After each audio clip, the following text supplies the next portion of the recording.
இதை வச்சுட்டு இந்த ஜடம் என்னையா பண்றது? எல்லாம் தெரிஞ்சு நீங்களே இப்படி சொல்லாம ஐயா. இந்த உலகத்துல இது இல்லாம உயிர் வாழவே முடியாது ஐயா. இதை வச்சு எது வேணா வாங்கலாம் ஐயா. இப்போ உனக்கு என்ன வேணும்? உங்க ஆசீர்வாதத்துல எல்லா வசதியும் இருக்கு ஐயா. ஆனா வாழ்க்கையில எனக்கு நிம்மதி மட்டும் இல்லையா.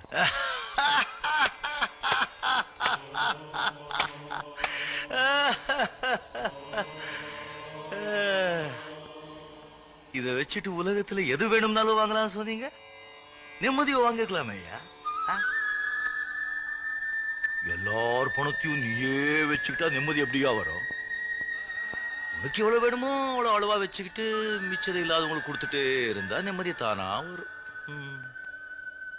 இந்த பணத்தை சேர்த்துட்டே இருப்பால அவன் நிம்மதியே இருக்காது. புண்ணியத்தை சேர்த்துட்டே இருப்பால அவனுக்கு தான் நிம்மதி. ஆமா, வரும்போது ஒண்ணும் கொண்டு வரல.